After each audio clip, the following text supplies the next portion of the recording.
Here's my armchair diagnosis. This guy's a poser. Who, what, where, why? Let's look at how you killed that guy. It's nice to meet you.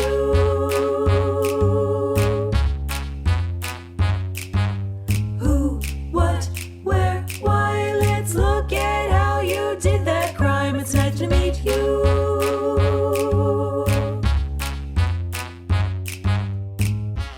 Hello and welcome to part 2 of our special Knife to Meet You investigation into Arthur Shawcross. When we last left off, Shawcross had been arrested and was about to stand trial for the murders of 11 women. We've been waiting patiently, I know I have, to hear the rest of this story, and I know everyone listening is too, so Zoe, please, whenever you're ready, take us away. Hello. Before I get into the trial, I'd like to start by saying that self-report in killers is always suspicious and must be corroborated, which means that they have to ask a lot of questions of a lot of people who knew Arthur Shawcross when he stood trial. Arthur John Shawcross was born on June 6, 1945 at the U.S. Naval Hospital in Kittery, Maine. He was a small baby due to the fact that he was born 2 months prematurely. His father, Arthur Roy Shawcross, was a corporal in the Army, so Bessie, Shawcross's mother, decided to take the tiny infant to her sister-in-law's in Watertown, New York, until Arthur Sr. had service. During his time near Watertown, many other related families of Shawcrosses moved in. The area would be known as Shawcross Corner due to the family's congregation. But Arthur was not fitting in with the many other children. Apparently, to gain attention, he talked like a baby all the time, even when he was 6, and chronically wet the bed. He also soon began to run away from home for the attention that he received. According to Shawcross, he had been obsessed by sex for as long as he could remember. Like many other pubescent boys, he conducted various sexual experiments, but for Arthur, it became more than just idle curiosity. He claims that from age 7, he frequently masturbated and had oral sex with male and female partners. Years later, he bragged to psychologists that he also had sex with a sheep, cow, and a horse, and even killed a chicken in the process of trying to have sex with it. He would also claim that his Aunt Tina was responsible for his sexual habits because she forced him to perform oral sex on her, which he says accounts for it being his preferred method of sexual contact. He also claims that when he was 14, he had sex with his 12-year-old sister Jeannie, and that he had sexual relationships with one of his cousins. Another favorite story is that his mother sodomized him with a broomstick when he was a child. And I believe he told other stories about his mother's abuse. I was not able to find specifically what those were. Because self-report in killers is suspicious, obviously they investigated all of this. Shawcross's parents and sister completely denied his allegations about his childhood traumas and sexual encounters. He had slapped his sister, they admitted, but there had been no form of corporal punishment in the home. He did well in the early years of school, attended church, and was good to animals. He did not wet his bed, set fires, or abuse animals or other children, as so many psychologists insisted he had, because that's what he told them. And because it fits into the standard, the profile or yes, what have you. Yeah. His introduction to oral sex by his mother's sister, he also said by his mother, turned out to be questionable when his mother claimed she had no sister by the name Tina. His younger brother said that Artie had been basically happy, although he had a quick temper. Neighbors confirmed that they had never known the mother to be abusive. You can see, where it's difficult for me to just say, let's talk about the trial, and then let's talk about Arthur's life, because the two are kind of entwined here, and it was during the investigation for the trial that they began to kind of unravel a lot of the things that Shawcross had said. So, yes. Yeah. It's like he wants to be the poster boy for serial killers, like given the how the specific things that he's chosen that people generally would associate with childhood behavior of someone who'd eventually become a serial killer. Yes. I wanted to start our episode off this way because I want it to be clear that a lot of the information about his childhood is reported as, but if you do your research, you can see that they've debunked most of it. So I'm going to read more from this crime library article about his childhood, but some of this has been verifiably false.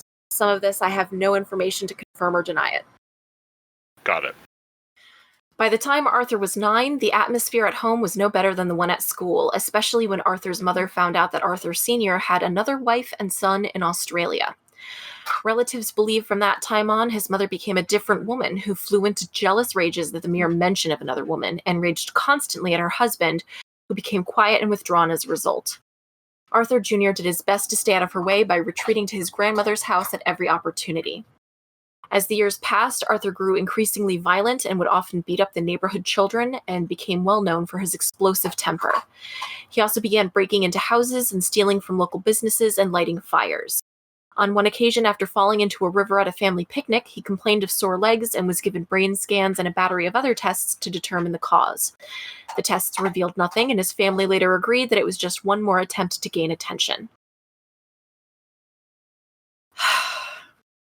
A lot of that's been disproven, so. Right. Apparently, by his mid-teens, he was still wetting the bed and had almost completely withdrawn into his own private little world. He spent hours walking in the woods talking to himself and was often observed yelling at inanimate objects and beating the undergrowth with a stick as if in torment from some unseen demons. Which is like, really? Okay. This guy saw The Omen once and was like, that's it. That's what I need to do. Yeah. He claims that by the time he was 14, he was regularly having oral sex with his sister Jeannie and his cousin Linda, also disproved. He also claims that he had another relationship with a young girl who lived nearby and was caught by her brother while performing oral sex on the girl. The brother supposedly threatened to tell their parents unless Arthur performed oral sex on him as well. It was at this time that Arthur's craving for sex became insatiable, and he continued to have oral sex whenever the opportunity presented itself. This year also marked the period when Arthur claims to have first associated violence with sex. After he was walking home from school, he was allegedly picked up by a man in a red convertible who supposedly held him by the throat while performing oral sex on him. When Arthur failed to reach orgasm, the man anally raped him and dropped him near his house. And from that time on, Shawcross claims that he could never reach orgasm without inflicting pain on himself. The following year, he was arrested for breaking into a Sears department store, but was given probation because he hadn't removed anything from the store. For the next few years, Arthur wandered aimlessly through life until at the age of 19, he married for the first time. The union lasted less than 3 years and produced a son. In 1968, Arthur was conscripted into the army and began a tour of duty in Vietnam. It was to be an important turning point in his life. He was about to learn how to kill. I'm going to pause right there. Yeah. And switch back to the trials information. Okay. As for his self-described superhuman feats in Vietnam and his military traumas, reporters discovered that he'd served in an area that had been relatively free of combat. No one in his unit even remembered him, and he won no medals of honor. They concluded that the Vietnam tales were largely fabricated. He spent a lot of time reading novels set in Vietnam, so he could have been inspired by fictionalized descriptions, and one of his tales most definitely came from a popular Vietnam movie. He had never been exposed, as he claimed, to Agent Orange, or had been on jungle patrol, and he certainly hadn't massacred whole villages. To counter some of the supposed contributing factors to the claim of insanity, forensic psychiatrist Park Dietz was hired to, and he recommended using Robert Ressler to check into Shawcross's record in Vietnam. Now, Robert Ressler had retired from the FBI by that point, but he still consulted on criminal cases, and this one would utilize more than one of his areas of expertise because he'd also been with the Army CID. Oh, wow. Since part of Shawcross's insanity defense was based on his trauma in Vietnam, Ressler analyzed the roots of his alleged post-traumatic stress disorder and the village he, quote, helped to destroy, and his confirmed 39 kills. Shawcross did admit in one psychiatric interview just before his trial that he'd actually killed no one in Vietnam. I had put in 35 years of active duty and reserve time in Army, military, police, and CID matters, Ressler writes in his book, Whoever Fights Monsters, and my experience helped me to quickly debunk Shawcross's PTSD defense. He looked over the military records and compared them with interviews that Dietz had done. Dietz being the CID. prosecution attorney. Okay, got it. The information that... Oh, okay. The information that was brought out indicated that Shawcross was malingering quite a bit. It was clear that he was being deceptive, and that opened up the door to breaking down his story of how his homicidal tendencies came about.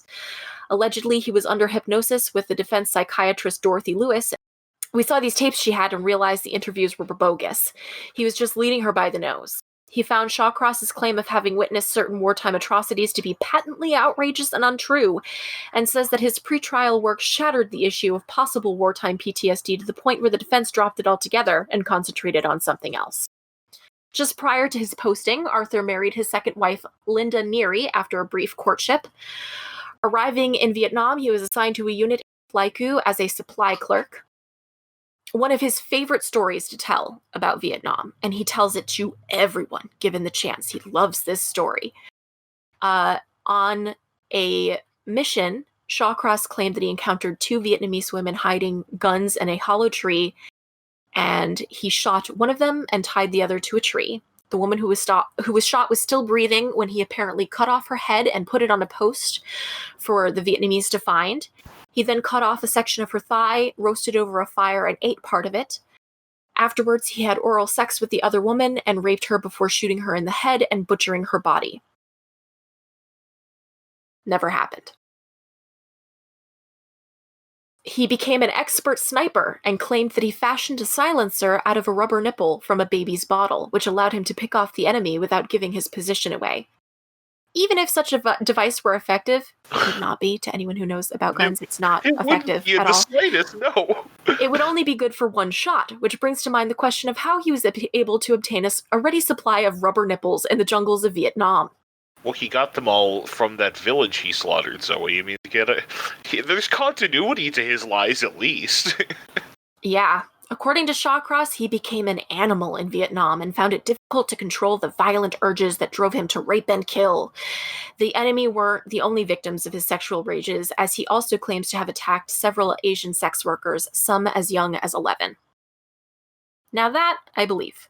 Yeah. When he returned home to Watertown in 1969, he claims he was a changed man, for the worse. He was continually agitated and found it hard to relax. After visiting his mother, he went to see his wife only to find that she had spent all the money that he had been sending home and was seeing another man. Soon after, when he was transferred to Fort Sill, Oklahoma to serve out the remainder of his term in the Army, Linda went with him.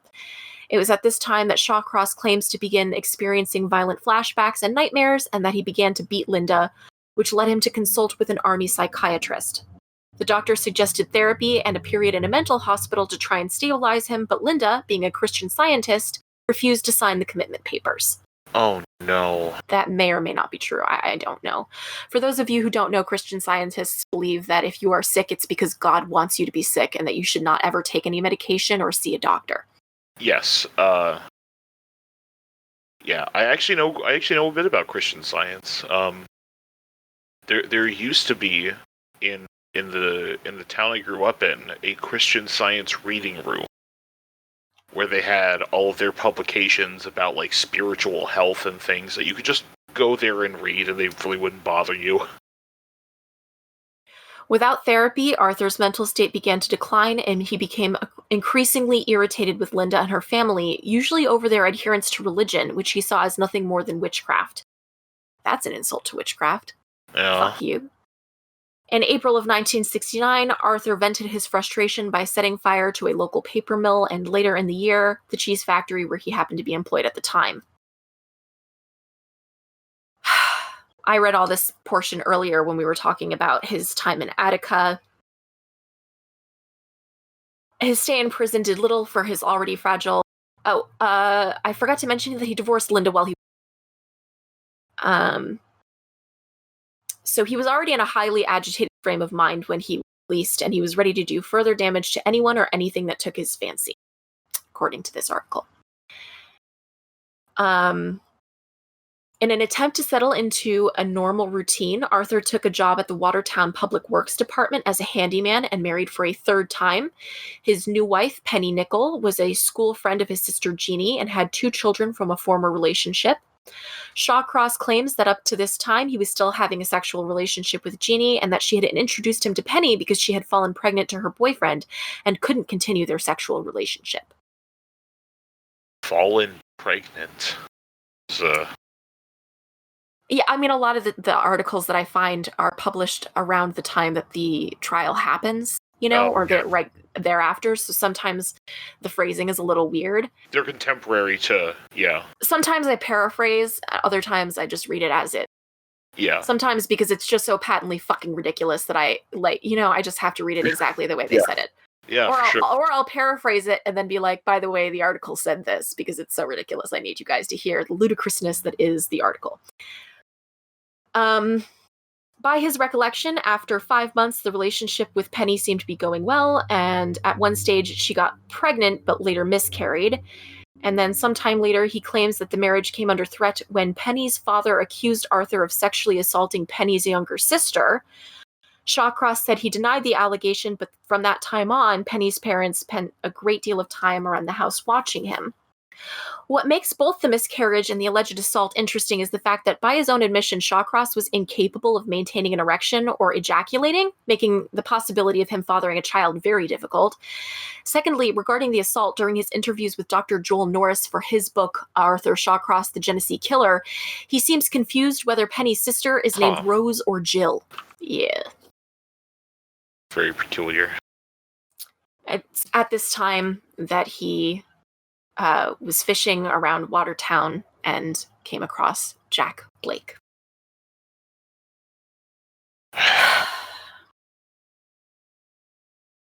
So I'd like to spend a little time talking about the incarceration, the 20-something, I don't know how many years he was in prison for the murder of 8-year-old Karen Ann Hill. I mean, he was sentenced to 25 years in prison, but I don't know how much of that he served. I know for the first 8 years he was having trouble. But I'd like to talk about some of the psychiatrists who examined him.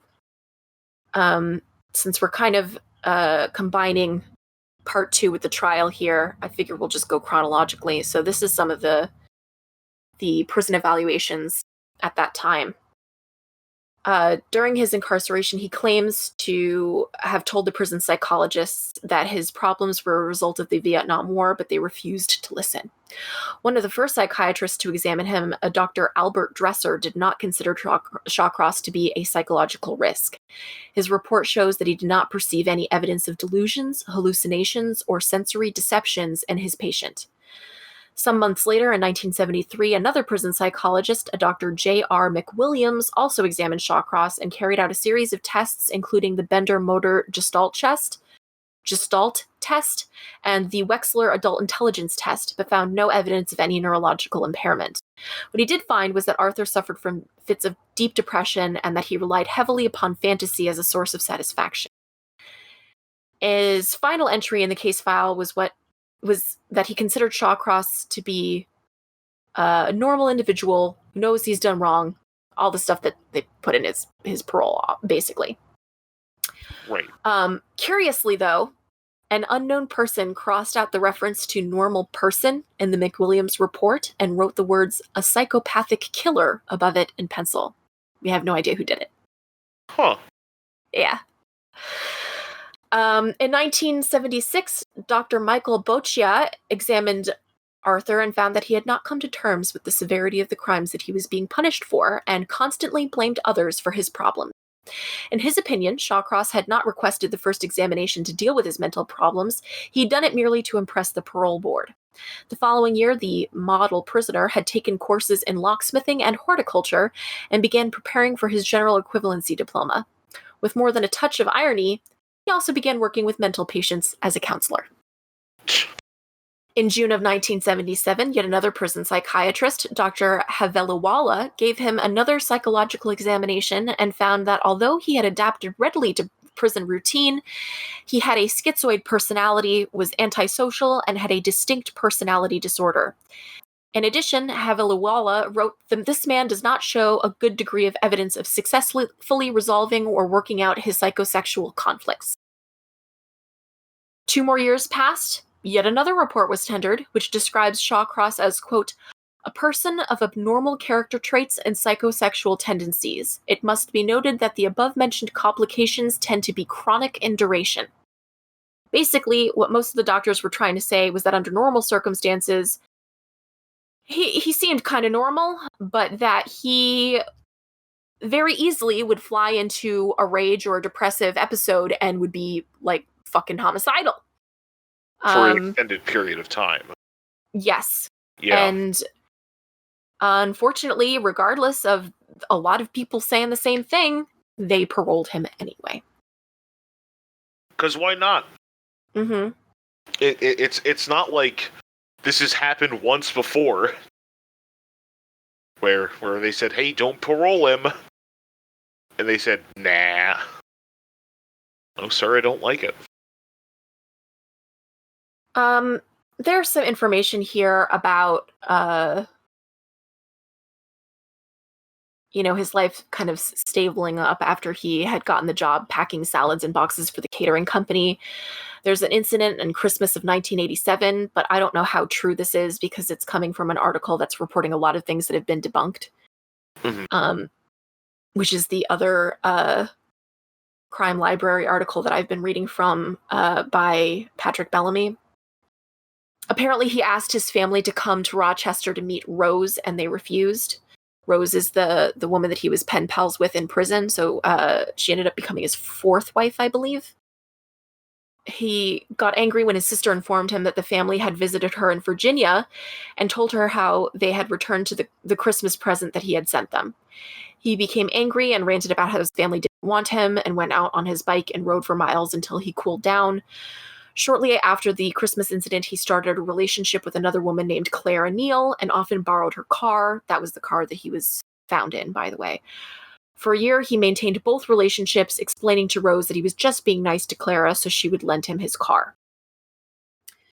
And obviously in 88, that is when they found him outside of Clara's car on the bridge overlooking one of his dump sites having lunch. So much of this is just so preventable. It's like most of this is preventable. So, back to the trial, now that we've covered all that. Once a killer like this is captured, Greg McCreary wrote, we always compare him against our profile. Shawcross was much as we had envisioned him. He was a regular John, white, married, menially employed, living near the pickup scenes with a history of sexually violent crimes. He often fished in the Genesee River Gorge, and he'd gone unsuspected by most of the sex workers that he had hired. The profilers had gotten his age wrong by 10 years or so, but they viewed his time spent in prison as tantamount to putting his sexual crimes on hold. Once freed, he'd resumed as if he'd never been put away.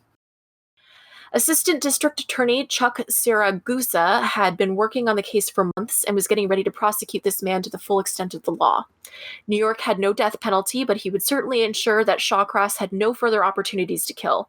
I imagine he probably felt quite a bit of responsibility given the fact that he had already committed 2 murders in Watertown, been imprisoned, and then fucking released. So I bet you he was like, we need an airtight case to make sure he gets life. Right.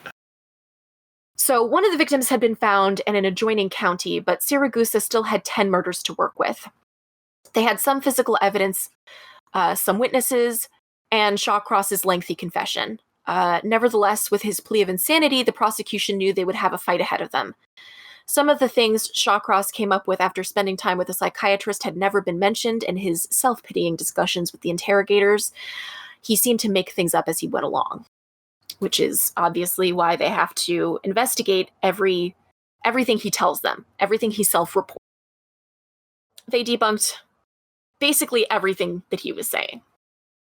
To be considered insane in New York State, Shawcross's team had to show quite specifically that at the time of the various offenses, in fact every single one, that he suffered from a mental defect such that either he did not know what he was doing or he could not appreciate that it was wrong. He had to suffer from some type of organic brain disease, extreme emotional disorder, or ongoing dysfunctional psychosis.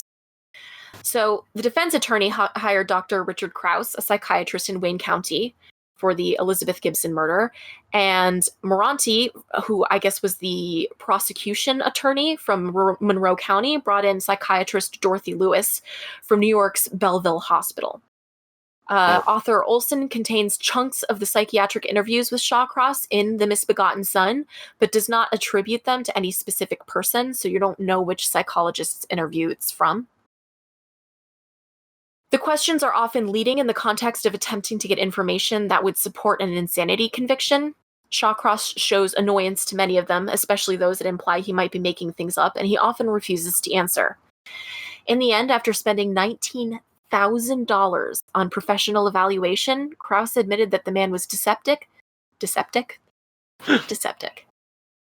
Krause admitted that the man was deceptive, muddled, sociopathic, sane, not suffering from PTSD, prone to making up stories that change dramatically in detail, unlikely to have been a victim of child abuse, and not significantly brain damaged. He found it interesting that much of his life was characterized in the context of women he hated, including in Vietnam. Most of the enemy he described killing were women. Krause probably spent most of the time with Shawcross of any of the experts and was paid the least, and his assessment might well be the most accurate. Olson shows the painstaking detail Krause took in tracking down every possible cause for Shawcross's violence, even those theories that had been discredited. His efforts for making an intriguing map for understanding this killer an incredible interpretation. Oh, and a credible interpretation. Both incredible and credible. Krause was not willing to pronounce insanity where there clearly was none, and he was curious enough about the killer to keep going back. He describes how the stories change after other people interviewed him. Like, Shawcross would add gruesome details never cited before, as well as psychological interpretations he'd never thought of before, which obviously made their validity super suspicious. Right. The stories of cannibalism, for example, formed only after others had interviewed him. He did find that Shawcross had a substance in his urine that was related to mood swings, aggression, and an inability to tolerate stress and short-term memory problems. But he did not have brain damage or seizure disorders. He did have poor impulse control and hypersensitivity. He had a neurological impairment in his ability to exercise sound judgment, yet Krause never got to testify.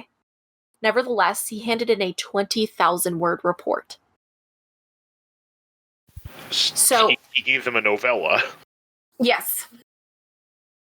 So the one who spent the most time with him, the one who was paid the least and had the least motive to be making shit up, the one who was most committed to the truth here, and the one who most thoroughly documented his work, is the one who did not testify in the trial.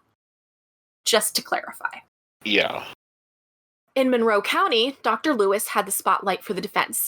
She writes about her experience in the book Guilty by Reason of Insanity, pointing out that she never had the chance to prove what she believed to be the true about the killer. She viewed him as ill-proportioned and paunchy, aged beyond his actual years.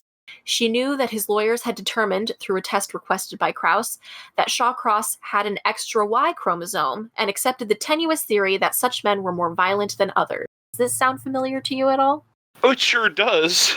Mm-hmm. So this is the same theory that was put forth during the trial of Richard Speck, the one who killed the nurses. Yes. Richard Speck. Yes. Eventually, the research for that was all debunked. I would like to remind the listener that the woman who had done these studies had misreported her findings, and the whole thing was just a clusterfuck of bad science, bad research, bad publication. Egregiously bad data analysis of Yes. datum that basically didn't exist. Dr. Lewis also claimed that an MRI examination had indicated that the tip of his right temporal lobe had a small fluid-filled cyst, and she found that to be significant. The brain is a sensitive organ, she writes. The tiniest scar or tumor or cyst can, under certain circumstances, trigger abnormal electrical activity and hence seizures. Except that we already knew he didn't have a seizure disorder. Right. She adds that abnormal electrical foci at the backside of the temporal lobe have been implicated in animalistic behaviors, and she believed that Shawcross's admission that he had cut out the vagina of one victim and eaten it, although there was no evidence of this. He had removed the genital lips of 2 victims but had not cut out a vagina. Possibly he wanted to, but the corpse had been frozen. He had never mentioned having eaten it to any of the investigators. Now that his sanity hung in the balance, he appeared to have a story that would shock people. At the least, Lewis would have checked with the pathologist, as Krauss did. Dr. Lewis thought he had all the symptoms of temporal lobe seizures, such as impaired memory, bright lights before a violent episode, and deep sleep afterward. She found in her sessions with him that he often confused one murder with another. He'd not had that kind of trouble with the police. With Blythe and Borriello, he knew the names of each of his victims and exactly how and why he had killed them. Lewis had read these statements, yet she accepted that he could not recall the details. She seemed to know what to say to convince her of his psychiatric impairments, and though he had not told any of these things to the police, he was like a chameleon, delivering to each person who questioned him what he sensed they wanted him to say. Lewis has recorded some of her sessions with clients, and her style is to lead, encourage, and reward. Lewis did not offer an explanation as to just how he could return to a body he barely recalled in order to mutilate it. She asked the attorneys to call her partner, neurologist Jonathan Pincus, and hire him to conduct an extensive neurological examination. Instead, they said they had an MRI and had hired a surgeon from Harvard with a good reputation to conduct tests, including an EEG. Although she never saw the results of any such exam, she succumbed to pressure to write her report so that she could testify. She decided that while Shawcross probably suffered from a seizure disorder, he also experienced dissociative states brought on by trauma and abuse. In other words, she thought he had multiple personalities. No evidence to support any of that. None of it. In her sessions, Lewis placed him under hypnosis as a means to uncover earlier traumas that might have caused such violent anger against women. And this is where he described the severe abuse from his mother. And even when he says that his mother sodomized him with a broom handle, in other accounts he says it was a toilet brush. And he changed that when it was pointed out that at that time his family used an outhouse. And Lewis accepted every detail. Under hypnosis, he became his berating mother, and also Ariemes, a 13th century cannibal with bloodlust. Yep. No. Yeah. Uh-huh. Getting medical records, she found that he'd been hospitalized for partial paralysis at the age of 9 and 10, from which he had quickly recovered. There was no mention of physical trauma, but Lewis decided that it must be hysterical paralysis brought on by trauma. Her subsequent analysis was filtered through this interpretation. Because school records described his mother as punishing and rejecting, Lewis took that to mean that she was abusive. Still, she wanted that neurological analysis because she knew how the courts treated a defense based on dissociative disorders. Such material was not forthcoming, so she went ahead and wrote a report based only on her observations and beliefs about the mistake. In her book, she calls this her, quote, first big mistake. That was your first one, right there? That one? That's the one you want to point to? Okay. Don't be too humble, Doctor. I mean... Yeah. Among Shawcross's prison records, she found descriptions of what she believed were seizure-like episodes. He'd fallen to the floor, he'd fainted, and he'd blacked out. Relatives confirmed that he'd been like this as a child. Lewis felt deeply confident in her diagnosis. Yet she was not ready for a trial. I mean, she thought she was, but she wasn't.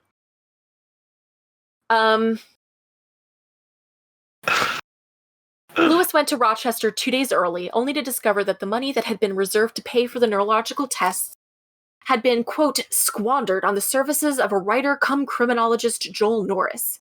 Joel Norris actually has a fucking PhD in psychology and is a well-documented, giant in the field of true crime writing, okay? Right. So, Describing him as a writer come criminologist is...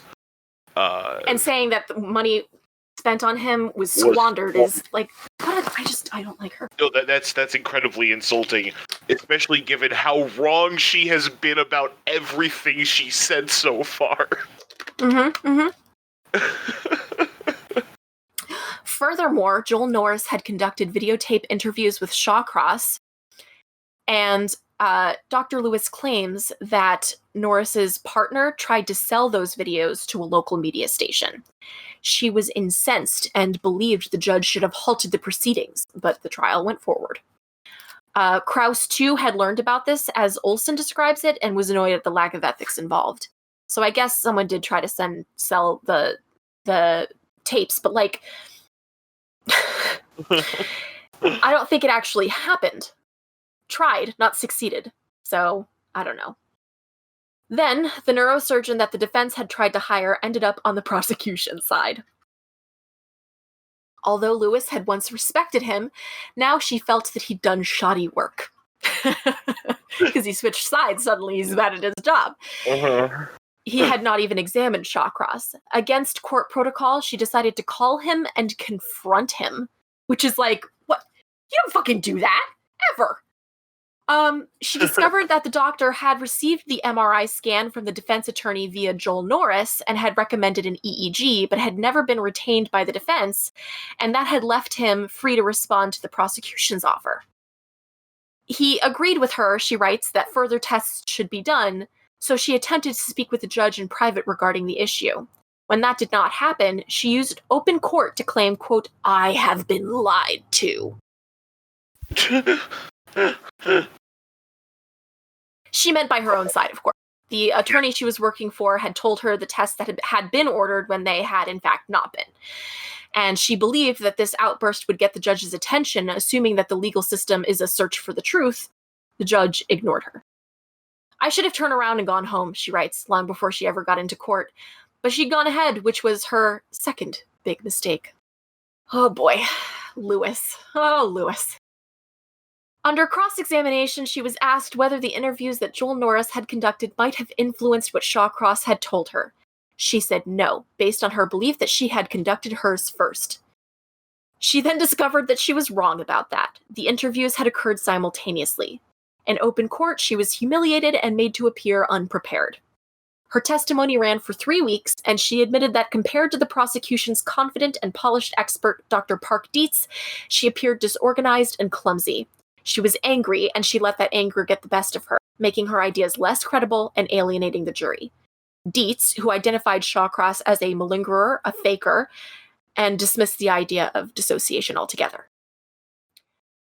Too late to do any good at trial, Lewis sent the brain scans to Pincus for interpretation, and she says that he identified scars on the frontal lobes that could have influenced the defendant's ability to make proper decisions.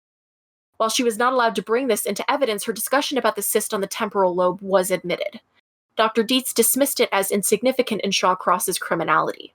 There was no evidence, he said, that Shawcross had a mental disease or defect that prohibited him from understanding that his actions were wrong.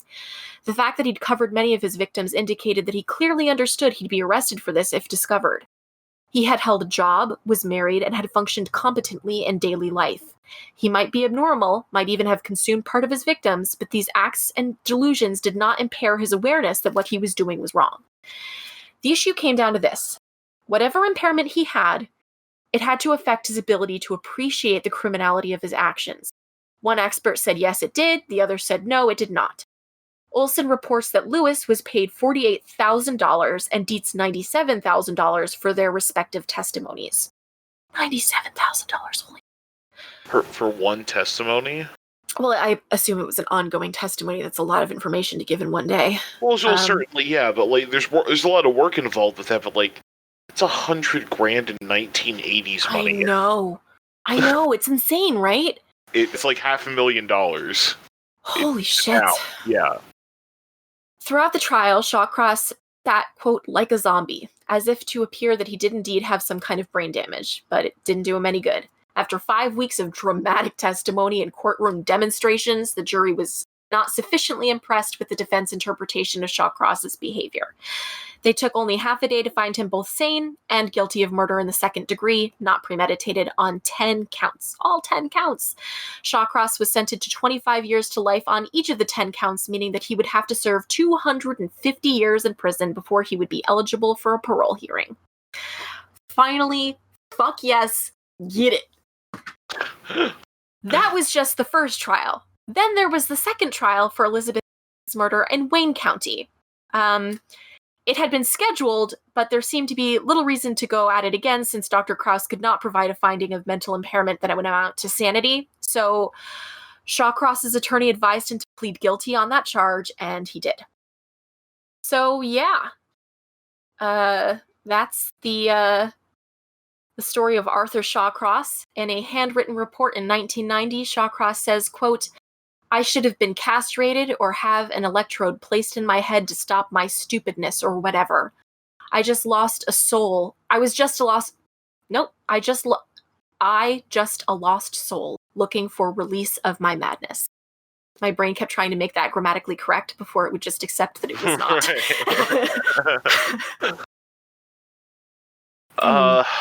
And that is the story of Arthur John Shawcross.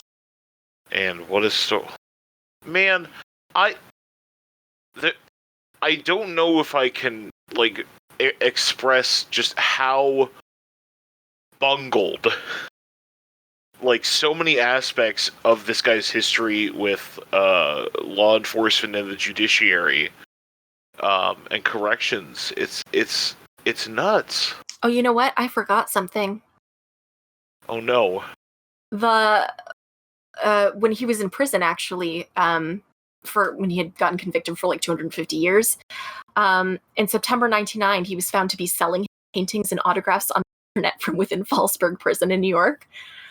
So the New York State Department of Correctional Services had to temporarily suspend his privileges because they found out that his artwork and autographs were listed for sale on eBay, and that the internet was like, people on the internet were buying them.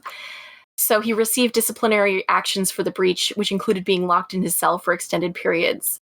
So at that point, he's literally just copying Manson. I mean, like, I don't know. Everything this guy does is he wants to be the archetypical serial killer. He makes up all this shit. He makes up all these lies about, young animal abuse and bedwetting and things to fit him onto the determiners that he's gotten. He's making up stories in between interviews, and then he starts selling artwork on eBay, which that's literally what Manson tried to do. Actually, a lot of killers have either tried to like write a book or done something to make money off of what they've done. Yeah.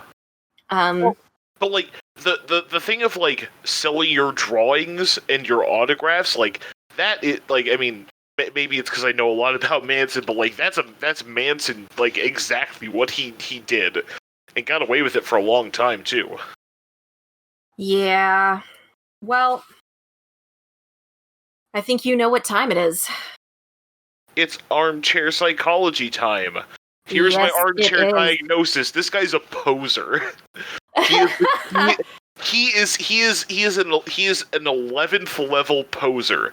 He wants so badly to be interesting. Yeah, but here's the thing though. Pathological lying is trait number 4 of a psychopath. No, you're absolutely correct. You gave us a lot of information about him already. Is there any other background that we didn't do in the first portion? No. Okay, so that's everything. And I also, not only did I give you the information I had, but I also gave you information systematically debunking the information that I had. Oh my goodness. No, the lies are just so out there. They're so outlandish. And again, pathological lying, but it's like, yeah. It's that's pretty standard for serial killers, though. It is. We've seen this a lot. but it's never been so typical. Yeah. You know, it's like if we were making a TV tropes article about someone like a serial killer trying to exemplify their like rottenness, more like this guy is it. This is it. Like, in trying to be the poster serial killer, he's become the poster poser of a serial, like, As Harley Quinn would say, another textbook sociopath. right, exactly. Well, I think based on the fact that he convinced so many people of so many things, and the fact that he was even able to convince Mary Blake that he, was telling her son not to go fishing with him if his mother didn't say that he could do it, I think that can give us a 2 on glib and superficial charm. Absolutely. Mary Blake had her wits about her, and Yeah. she got fooled. Yeah. This grandiose estimation of self, I think he thinks pretty fucking highly of himself. Oh, absolutely. I think Yeah. that's an easy 2. Yes. Need for stimulation. I mean, when you see the pattern of ramping up and how many people he killed, I mean, he was killing a person like every fucking week. I don't know if it's just, I would at least put a 1 there. I know we don't have evidence that he like gets bored often and can't sit still, but I think that, just given the sheer numbers here, it seems like he's just so prolific. I have to put at least a 1 here. I agree with a 1, specifically because, we were talking about before how they view a lot of these things as episodic, and Yeah. so, Gabby girl, Take it from the beginning of your sentence, please. we talked about before how a lot of these episodes, we spoke before about how a lot of these behaviors were episodic. So certainly when he's in his episodes, he definitely needs stimulation. It may be a matter of the time between. So I think a 1 is absolutely fair. Well, I don't think the time in which he's actually committing murders is what they're talking about when they say the need for stimulation as a 3rd trait. They're talking about him being like antsy and having to constantly engage with something. Like he can't just fucking sit still. Yeah. So, I mean, with how prone to boredom. Yeah. Constantly feels the need to engage with something to entertain him. I mean, but that's under pathological lying, that's a big fat 2. Undeniably. Cunning and manipulativeness, just what he did with the fucking people interrogating him, that's a big fat 2. Yeah. Lack of remorse or guilt, I think you'll agree. 2. Sorry, we've just experienced some technical difficulties, so just to recap, glib and superficial charm, 2 points. Grandiose estimation of self, 2 points. Need for stimulation, 1 point. Pathological lying, 2 points. Cunning and manipulativeness, we got cut off, but I'm putting 2 points. Because I believe that he was hugely manipulative. Oh, for sure. Lack of remorse or guilt, 2. 2 points. Business as usual, am I right? Yeah, he didn't give a shit. Shallow affect or a superficial emotional responsiveness. I don't think he felt emotions, do you? No. It's... There's a level of callousness and lack of empathy. Yeah. Which is the next one. 2. Also a 2. A parasitic lifestyle. 0. Yeah. Poor behavioral controls. 2. Yeah. Sexual promiscuity. He describes himself as being obsessed with sex, but I think, we can't take into account anything that he says. However, we do have a lot of testimonies from sex workers saying that he's a long-time client. So, I think we can safely put at least 1 point in there, if not 2. Yeah, he certainly would have exaggerated his, quote, obsession. He certainly hired sex workers a lot. Though, what do you think? 1 or 2. I'm actually gonna argue 2, just because he's been seeing so many of them for so long while he was in several marriages. And also having a relationship on the side. Yeah.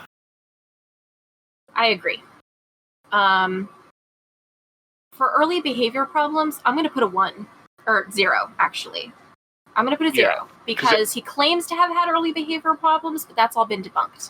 Yeah, every single person who he claimed to have done something to or with, or had them do to them, has been roundly refuted. Yeah. I'm also going to put a 0 for lack of realistic long-term goals. Impulsivity, I would 1 at the most. Yeah, I think 1 is probably fair. I think there's a degree to which his particular impulsivity was definitely above and beyond what the average person would experience. Yes. Or do. I agree. Under irresponsibility, though, I'd also put a 0. Yeah, he's pretty responsible. He's paying his bills. Yeah. However, under failure to accept responsibility for own actions, that gets a 2 from me. Yeah, for sure. Many short-term marital relationships. Well, he was married 4 times, so I'm going to go ahead and give that one a 2 as well. Yes, absolutely. In addition to the fact that he was also having side ladies. Yeah. For juvenile delinquency, a 0. For revocation of conditional release, I'm going to give that a big fat 2. Yeah, seriously. And for criminal versatility, given that he was also a thief and an arsonist, also a 2. Yeah, I kind of want to give him like an honorary extra point for being run out of town by an angry mob led by the mayor of said town. Like, I feel like there's a lot. It's like, okay, that's a little bit. Are we on the Frankenstein scale now?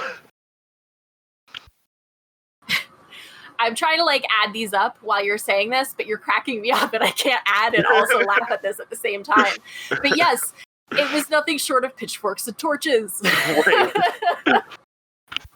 I told you that was my favorite part of the story.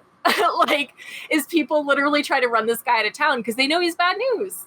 No, yeah, and it's the fact that it when you say the mayor of this town, the stock mayor that I imagine in my head is the mayor from The Year Without a Santa Claus. So he's a short, kind of pudgy guy in a 3-piece suit. Like a plaid 3-piece suit. He's bald. He's got a big mustache, and so he. So the mayor from Stardew Valley. I mean, quintessential mayor. Actually, hold on. I'm gonna find you a picture. I'm not thinking of the mayor. The mayor's Lewis. I was thinking of the guy that comes to the bartender. No, not Gus. Kind of Gussie. No, the guy that comes to the luau to taste the soup. 3-piece suit. Oh, with the handlebar mustache. Yeah, he's like the governor of the area. Something. Yes, exactly. That's the stock mayor in my head. So I'm imagining that guy. He's 4'7", and he's got a big top hat on, and he's got a torch in one hand and a pitchfork that's taped to a torch in the other hand. And he's just "Let's go get them! Let's go get him out of our town, everyone!"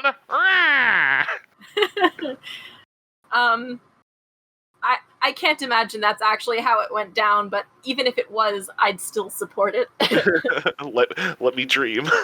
Our final score is a 28, which is 4 points off from where my class scored Ted Bundy, so if that's our general kind of orientation, still a pretty fucking high score. He'd probably be mad that he wasn't as high on the scale as Bundy. He would fight for those 4 points. Yeah, well, he was also a fucking poser, so... I know, that's what posers do. Yeah. Not to say that one should be original and go out there and be a serial killer. I'm just saying he lied a lot, and that made everyone's job so much more fucking difficult to do. And so I resent him. I at least have some level of appreciation for killers who actually just tell everyone everything. They just give up and tell everyone, and like even show you where the bodies are and everything like that. Like Dennis Nilsen had at least the decency to do that. Yeah. You know? And like, and Miller. Not to say that I love Dennis Nilsen, because what the fuck? But you know, Right. there's gradations of terrible, and I have so much. It's an audacity thing too, because it's like, you know, you've been caught. All the serial killers are audacious. It's part of their narcissistic personality disorder. Yeah. Which is technically a second, like, diagnosis that's unrelated. But the thing is, all psychopaths are narcissists. It's built into the psychopathy diagnosis that they have narcissism already there. It's baked in. So you kind of can't have one without the other. You know what I mean? Yeah. They're outrageous. Truly, truly, truly outrageous. Thank you, Jem, and the holograms. So that's all I've got for today's episode. Might be a little shorter than usual, guys, but hopefully you still found it quite entertaining. I honestly, personally found Dr. Lewis's antics during the trial to be particularly entertaining. Oh my god, this doctor. This woman is fucking nuts. She's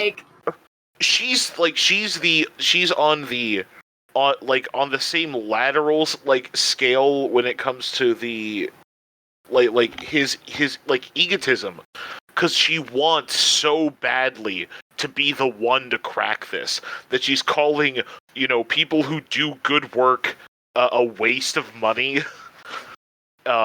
You know, she's getting paid like $100,000, but this person's a waste of money. It's just. No, she was actually not paid $100,000. That was the other guy. Oh, okay. Oh. With the prosecution. Gotcha. Well, the guy with the prosecution who was shit. Yeah. It's like pop science is. It seemed like she was kind of chasing the pop science trend and wanting to be like the new, you know, the new famous scientist, the new famous psychologist. Yeah, I think a lot of people see serial killers and they see money signs because they want to make their fame and their career on, honestly, on the backs of these victims, and it's really fucking shitty. Yeah, and I imagine that's something that's dealt with a lot in law enforcement, especially you're talking about like the FBI. Like, I imagine they must have to do some kind of work to weed out the people who are who just want to be, you know, name chasers. I don't ever want to be famous. I can't imagine.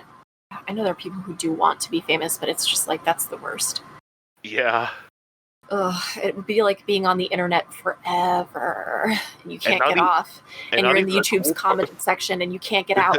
Like, it's horrifying. Oh my goodness. Well, Zoe, thank you so much for telling us about Richard Shawcross.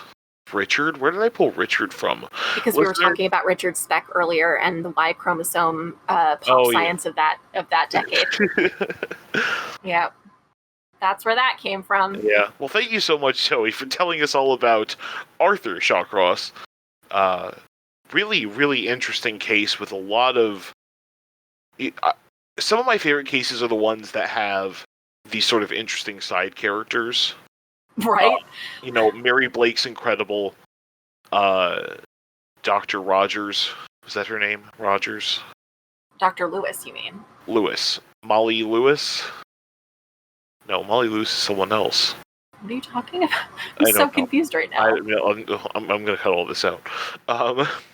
Like in this with this case we had... Robert Ressler was there, though. Yeah. Robert fucking Ressler, ladies and gentlemen. Yeah. No, we got Mary Blake, Robert Ressler. We had this Dr. Lewis. Yeah. So many.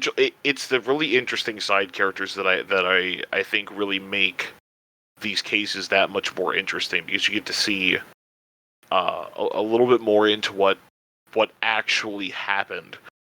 Yeah. And especially in cases where no one can be relied on to give you an accurate. Yeah, no kidding. No kidding. Yeah. That's just absolutely maddening. I can't. At first, I considered maybe like cutting all the things that could not be verified, but I was like, no, it's all part of the story. Everything that he says happened that didn't happen, that we know didn't happen, or that other people says happened but didn't happen, like this is all kind of part of it. Part of the general malaise that is this case. And understanding the falsity here and understanding the deep level of manipulation and the kind of like fraudulence to his character where he wants to constantly trump himself up to be bigger than he really is, and his ego and his narcissism and his pathological need to consistently lie. All of this is part of it. It's part of the case. It's part of his profile. It's part of what really kind of attracted me to studying him and why I felt that this was a case worth looking at. I mean, they're all worth looking at, but why this one I specifically wanted to put a light on. What really got me was the fact that he had murdered 2 small children in such a horrific motherfucking way, and they paroled him. Yeah. Absolutely just unthinkable to me. And he one of the murders he admitted to was never charged with. I know. Like, again, it's one of those things where he's an unreliable narrator, undeniably true.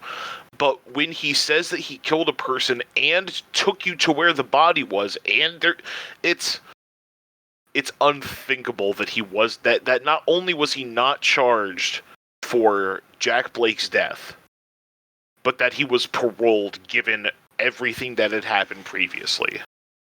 Yeah. Like, Dr. Lewis should not have had the opportunity to make these mistakes because he should have been in jail. She. I thought I said she. I apologize. Okay. No, he would have been in jail. Oh, because Arthur Cross. Yeah. Mm-hmm. Yeah, because Shawcross would have been in jail. She wouldn't have. There would have been no need for her terrible evaluations because he would have been in jail where he belonged. That's very true. I did want to add in that Shawcross did die in prison on November 10th of 2008. So he can't hurt anyone anymore. Thank God. Thank God for that. You want to lead us out? Yeah, got it. And thank God for you, listeners, and thank God for you, Zoe, for compiling all of this information, doing all this incredible research, and shining a light on this case and all of the things around it. I do want to advise in relation to shining that light that if you're going to look into this case yourself, I just want you to be aware a lot of sources still report a lot of his lies to be true, even though other sources debunk them. Yep. So just be aware of that if you want to look into this case on your own. If you have anything to add, please send it in. We'd love to hear from you guys. Yeah, and we're gonna link. We're gonna get the sources that Zoe used that you'll be able to see there. So, as always, research diligently.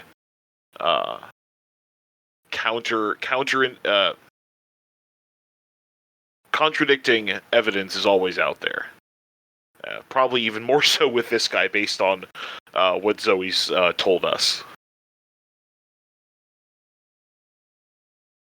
You're going to lead us out, remember? Oh, I was just pausing in case you had anything at the end there. That was just a courtesy pause. Okay. As always, listener, it was so nice to meet you. Thank you for continuing this journey, exploring Arthur Shawcross. Until we talk to you next time, have a great week. Bye. Who, what,